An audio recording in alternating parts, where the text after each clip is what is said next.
muito boa tarde. Encontrar nos textos da Bíblia referências para a vida pessoal, familiar e social, pela respectiva análise literária e pela apresentação de desafios que hoje sugerem. É o que lhe propomos nos próximos minutos, refletindo sobre as leituras bíblicas lidas nas Eucaristias deste domingo. O que faremos no diálogo com o Padre João Lourenço, professor de Sagrada Escritura na Universidade Católica Portuguesa, e o Dr. Juan Ambrósio, professor de Teologia na mesma Universidade. Muito boa tarde e obrigado por estarem connosco. Vamos analisar, de facto, 3 textos da Bíblia, os que se escutam nas Eucaristias deste domingo, e eles adiantam características específicas acerca de quem é Deus. Ora, muito boa tarde, renovo as saudações e respondendo, Paulo, à pergunta que me é feita, ou à questão que me é colocada, sim, eu acho que estes textos de hoje, aliás, como é habitual e mal seria se assim não fosse, é para isso que a Sagrada Escritura, é para isso que a Sagrada Escritura tem, é exatamente dois objetivos. Um é corrigir muitas vezes as ideias deformadas que temos e que muitas vezes estão emergentes ou estão conexas, estão diretamente ligadas ao próprio mundo e ao próprio contexto, quer tradicional, de onde os textos nascem, quer até na nossa própria mentalidade. Portanto, uma dessas funções é corrigir, naturalmente, a ideia que temos. E outra é ajudar a melhorá-la, ajudar a criar uma ideia nova, principalmente que sirva como ideia de resposta às inquietações e às situações em que, naturalmente, os crentes se encontram. E eu creio que estes textos dois ajudam-nos um pouco. Por isso, numa primeira linha, particularmente tendo em conta a primeira leitura, referente à ideia que muitas vezes nós temos acerca de Deus e da sua presença na vida de cada um. E depois no Evangelho, então, uma motivação nova para, enfim, crescermos na fé, crescermos na comunhão e na relação com Deus. E nesse aspecto eu creio que os textos têm uma oportunidade e são muito significativos, até eu diria quase adequados a este tempo, esta quadra, não apenas litúrgica, mas também a quadra do ano, em que às vezes, neste período do ano, no verão, há um certo desleixo, um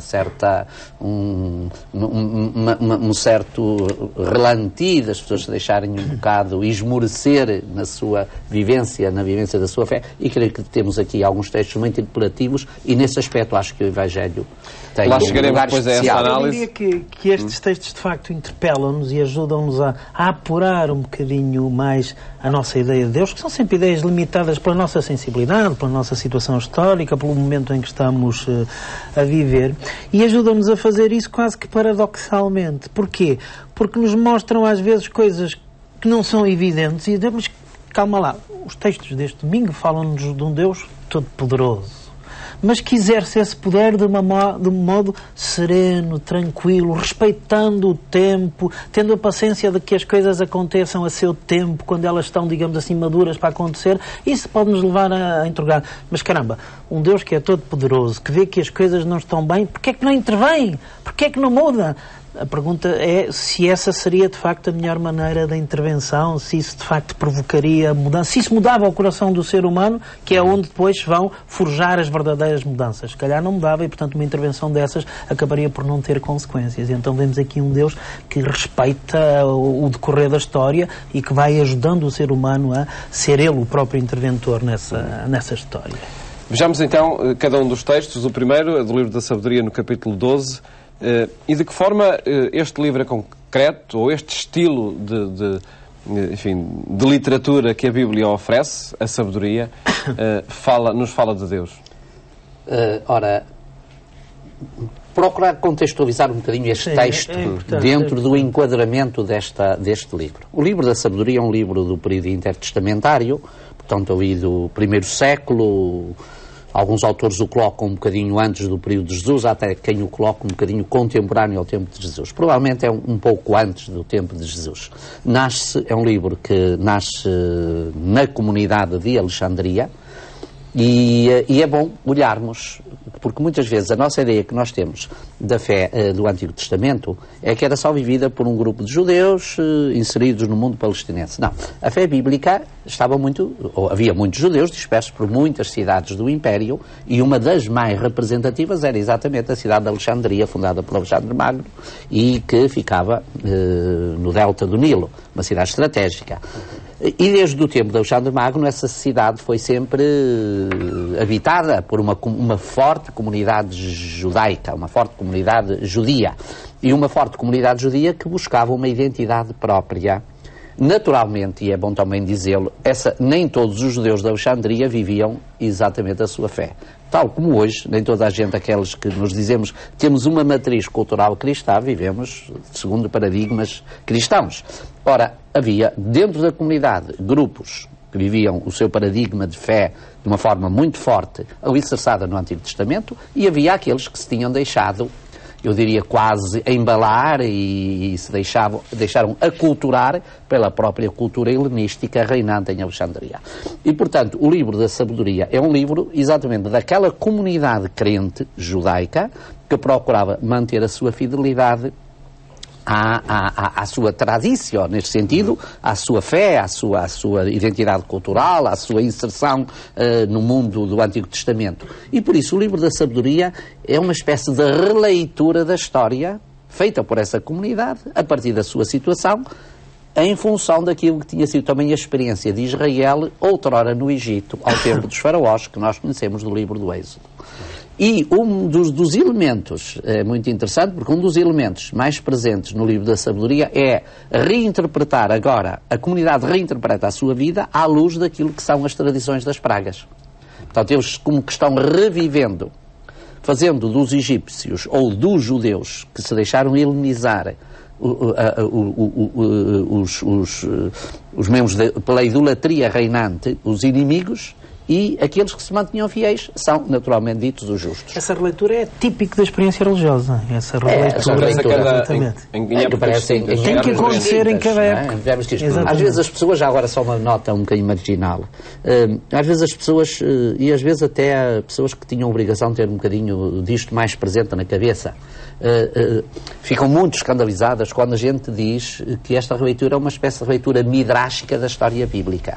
Porque pensam que o Midrash é uma coisa de invenção, uma coisa... Não, a história Midrash significa uma tentativa de reatualizar na vida da comunidade aquilo que foi uma experiência vivida do passado. Ou seja, fazer a leitura do hoje à luz de códigos que são recebidos. E neste sentido podemos mesmo dizer que sem Midrash não há cristianismo. Ou seja, também, não há experiência cristã no momento concreto da história. A quem está a vir ouvir o que é o Midrash. Exatamente. O Midrash é uma releitura, exatamente, da realidade presente à luz de códigos, de fundamentos, alicerçada à luz de uma tradição, mas no verdadeiro sentido. Exato. Porque quando se fala de tradição na Bíblia, também é bom, e muitos dos nossos ouvintes poderão ficar esclarecidos disso, quando estamos a falar da tradição, não estamos a falar das formas de falar, dos dialetos, não estamos a falar do penteado das senhoras, nem dos tradicionalismo, nem de tradicionalismo. Já não estamos a falar de tradição, estamos a falar do depósito, do alicerce, da consistência da fé recebida e transmitida. Isso é que é a tradição. É aquilo que nós recebemos, vivemos e transmitimos. E que aumentamos, se quisermos. Enriquecemos, eu não diria que aumentamos. Enriquecemos é a palavra correta. Enriquecemos e reatualizamos.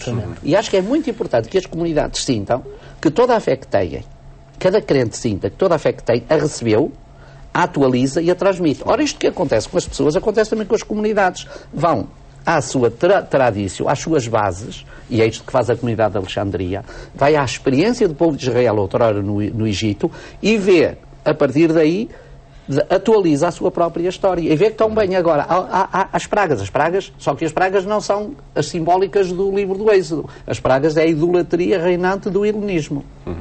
E por isso se fala, como o Juan aqui há pouco dizia, de uma redescoberta do sentido de Deus. Exatamente este livro, por exemplo, fala do poder, que é exatamente o que este texto sugere. Redescobrir o agir de Deus. E tem uma componente muito rica, e isto acho que é um contributo novo. Porquê? Porque toda a atualização midrástica enriquece o texto, dá nova vida ao texto, redescobre o sentido do texto. E tem aqui uma coisa muito bonita, é que neste texto do livro da sabedoria parece que há aqui a redescoberta do gosto de Deus por aquilo que é humano. Deus redescobre o homem. No fundo, é o homem que se redescobre à luz de Deus. Mas o texto dá a entender que é quase Deus que se redescobre à luz daquilo que é a bondade também e o coração do homem. E por isso Deus age diferente. Age diferente do homem. O poder do humano é diferente do poder de Deus. ou, se quisermos dizer, o poder de Deus é diferente do poder do homem, exatamente porque Deus tem um novo olhar sobre esta comunidade que procura, em circunstâncias tão difíceis e tão adversas, manter a sua fidelidade. E acho que neste aspecto o texto do livro da sabedoria, mas todo ele, não é só este.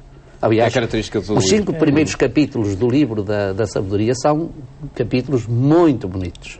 E são capítulos que eu ali a ler. O texto tem passagens deliciosas. Esta que vai na linha do que temos estado a dizer. Tendo embora o domínio da força, vós julgais com brandura e nos governais com muita indulgência. Esta ideia que estávamos a dizer de um Deus que tem outra maneira de exercer o seu poder. Não se impõe. Claro que nós podíamos fazer uma primeira leitura simples. É óbvio, Ele que é o Todo-Poderoso, Ele que é o Perfeito, se cobrasse as nossas imperfeições, bem, estávamos condenados, não é? Porque nós não somos perfeitos. Mas não é por causa disso...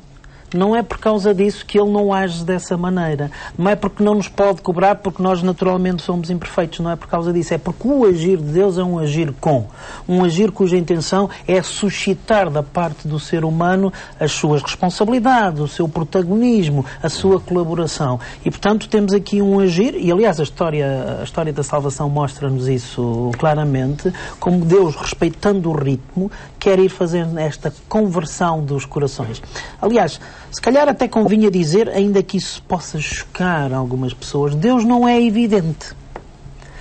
E poderia ser, a gente pode dizer, Deus é todo poderoso, podia mostrar-se de uma maneira tal que fosse de tal maneira evidente que toda a gente teria que vergar à evidência dessa sua presença. Mas não é essa a maneira de Deus estar e da maneira de Deus agir. Ele não é evidente. Se assim fosse, bastava entrar pelos olhos dentro. Não. É um Deus que age, mas que para que a sua ação seja uma ação efetiva, requer sempre o reconhecimento dessa ação pela parte do ser humano. Não é? Faz sempre do ser humano um colaborador, um corresponsável deste processo. E porquê? Aquilo que dizíamos há pedaço. Porque só isso pode provocar a conversão dos corações.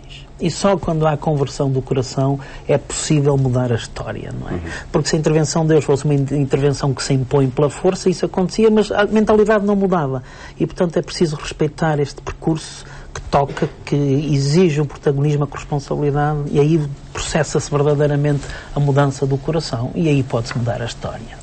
E nós temos que avançar para os restantes textos, o nosso tempo também avança. É verdade. Vejamos a segunda leitura que se escuta nas Eucaristias deste domingo, Padre João Lourenço, no capítulo 8 da Carta de São Paulo aos Romanos. De que forma é que se esclarece aqui, neste pequeno texto que se escuta, sobre o Espírito Santo e a ação do Espírito Santo? Portanto, este é exatamente um pequeno texto de uma carta muito rica, que é a Carta aos Romanos, e o tema aqui está exatamente...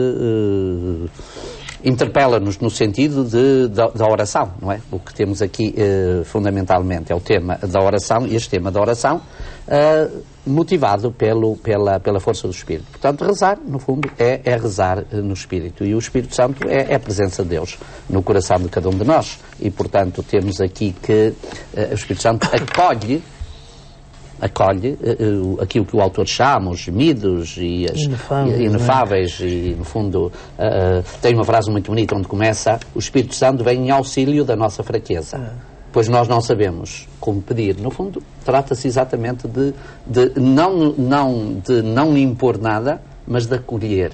E eu acho que a oração é exatamente isto. Eu acho que a ação do Espírito Santo no coração dos crentes é exatamente de levar os crentes a acolher, a disponibilizar-se para Deus. Nós temos, de facto, enfim, neste aspecto temos sempre de fazer um grande, e creio que se vai fazendo um bocadinho, uma grande catequese, uma grande pedagogia de mudar o sentido da oração, da pedinchice, fazer de Deus o bombeiro, para sermos nós os acolhedores dos apelos do Espírito. E Deus age no coração dos crentes, quando nós nos disponibilizamos a isso. Para isso precisamos daquilo que é uma certa quenose, uma certa ascese interior, o despojamento interior, a liberdade interior. E nesse sentido eu creio que é verdadeiramente a ação do Espírito Santo, é ajudar a que os corações dos crentes se libertem para que Deus possa falar neles. Duas notas muito rápidas em relação a este texto. Uma primeira nota que foi um bocadinho a linha, aliás esta questão aparece ao longo dos 3 textos deste domingo. Para que rezar? Se Deus já sabe o que vai no profundo do nosso coração, profundo dos nossos anseios, sabe as nossas necessidades até melhor do que nós, para que rezar? E a questão, então, deve-se colocar no seu correto lugar. Não reze para chamar a atenção a Deus de uma série de realidades das quais, porventura, ele andava distraído e, portanto, se eu não lhe chamar a atenção para isso, elas passavam-lhe ao lado. Reze para cair na conta dessas realidades. Sou eu que, ao rezar a Deus, caio na conta de uma série de anseios, de necessidades, de ações de graças, coisas boas que acontecem na minha vida e, portanto, ao cair na conta dessas realidades pelas quais dialogo, ou através das quais dialogo com Deus, elas tornam-se uma coisa mais efetiva no meu existir e, de facto, podem ter outro tipo de intervenção.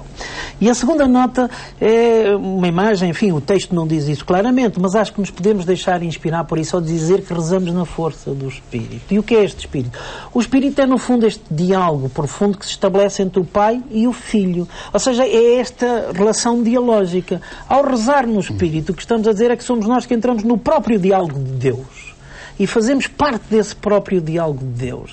E se calhar, se entendermos a oração mais assim, menos como neste sentido de pedir, de dar contas, mas no entrar no próprio diálogo de Deus, ela surge depois com outra dimensão, com outra força, com outra capacidade de fazer a tal mudança do coração.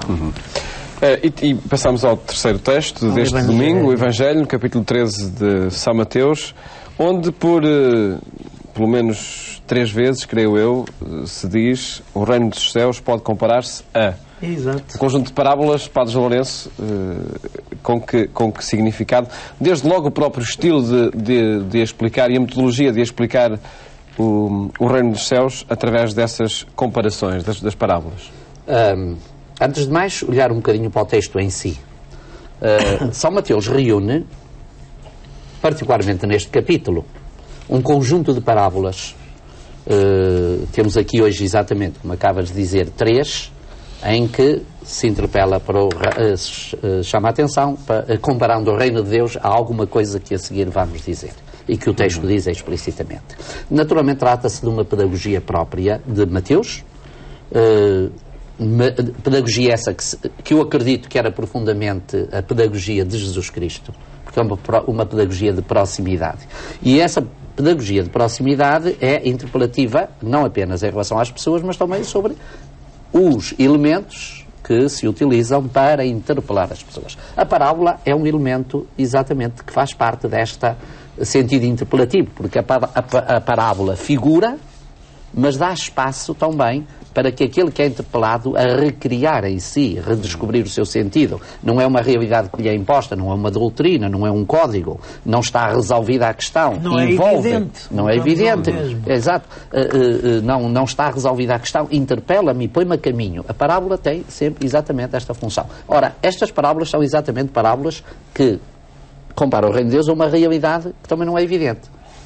É uma realidade que eu diria quase é feita de antagonismo, de contraposição entre o que tem de morrer para que algo possa nascer, entre aquilo que desaparece para aquilo que surge, entre aquilo que se vai para aquilo que brota e que dá a fruto. E por isso, neste conjunto de parábolas que hoje a liturgia nos oferece, neste capítulo 13, o reino de Deus é comparado a qualquer coisa que é dinâmico, que é vida, que brota, que não se diz o que é, mas que se interpela e que nos deixa envolvidos e que, no fundo, transforma-nos a nós também em próprios agentes desse reino. E eu acho que este é o fator mais bonito que, de facto, encontramos aqui neste texto, que é o dinamismo. Ou seja, a própria parábola envolve aquele que a escuta. E fala o agente ativo dessa mesma escuta. Comparar a parábola à semente, que é uma realidade do cotidiano do mundo bíblico, comparar a parábola ao fermento. O reino, a um fermento, claro que é exatamente, ou comparar a parábola ao grão de mostarda, que enfim, que não é propriamente uma grande árvore, mas que em espaços do deserto às vezes é quase o único arbusto que se encontra. E, portanto, todos estes elementos, no fundo, incorporam esta dinâmica pedagógica de apresentar algo que Jesus vem anunciar, que ele quase como que não diz, mas deixa leva as pessoas a envolver-se. E eu estou convencido que a verdade é que no Evangelho de São João, no Evangelho de São Mateus, o reino é o próprio Jesus Cristo. Ele é que é o verdadeiro reino, e envolver-se com ele. No fundo, ele é também a semente que o Pai manda ao mundo e que tem de morrer para renascer. Ele é o fermento que entra na levedar a multidão, como ele é também o grão de mostarda em que nos abrigamos, em que encontramos a presença e o amor de Deus. Uma nota que perpassa as três parábolas e que a mim me interpela muito, e que tem a ver com o tempo. Todas elas indicam que as coisas não acontecem automaticamente. Necessitam de tempo de maturação e de gestação. A questão do joio e do trigo, a vontade logo, então está joio, vamos já arrebentar com isto tudo. Não, deixa crescer, ainda que correndo o risco que o joio também cresça, mas é importante a maturação para depois eu saber distinguir claramente o que é uma coisa da outra. O grão de mostarda verdadeiramente só surge quando se torna aquela árvore onde as aves vão cobiçar, não é? Ou a semente, ou a levedura, que a sua função não é ao ser posta lá, precisa de tempo para exercer. Ora, é este tempo, que é de facto o tempo da pedagogia divina, que requer a nossa participação. Eu penso que esse é o grande desafio que está aqui nestas parábolas. E daí o que dizia aqui o Padre João, que eu partilho totalmente, quer dizer, a parábola envolve-nos de tal maneira que nós necessitamos de nos fazer como que protagonistas dessa palavra para que ela tenha um efeito. Ora, o projeto de Deus e o Reino de Deus também necessita desse protagonismo. Ele não acontece porque sim, não acontece imediatamente, não acontece por magia, requer que nós arregacemos as mangas e intervenhamos na história. É a nossa história que se está a construir. Exatamente, é a nossa história que se está a construir, não é a história de Deus. O que Ele faz é que constrói a nossa história connosco. Portanto, ajuda-nos, dá-nos força, dá-nos critérios, dá-nos instrumentos para que nós saibamos construir uma história mais humana. E cá está, tocando o nosso coração, é sempre essa a ideia, penso eu, que a podemos encontrar, porque é aí que, mudando as coisas a esse nível, que depois a história pode ser verdadeiramente mudada. Agradeço-vos. Temos de terminar. Sim, só para concluir a ideia do Juan, dizer que, de facto, de tal maneira é assim que as próprias a parábola termina, quem tem ouvidos para ouvir, ouça. Ou seja, as pessoas são envolvidas, não é? Porque sem isso não há parábola, nem há reino, nem há crescimento. E fica esse desafio também das pessoas se envolverem na leitura e na reflexão acerca destas parábolas. Obrigado por terem estado neste programa, onde quisemos apresentar propostas e desafios que as leituras bíblicas proclamadas nas Eucaristias deste domingo sugerem. Votos de um bom fim de semana, boas férias, se for o caso. Até a próxima segunda-feira, se Deus quiser.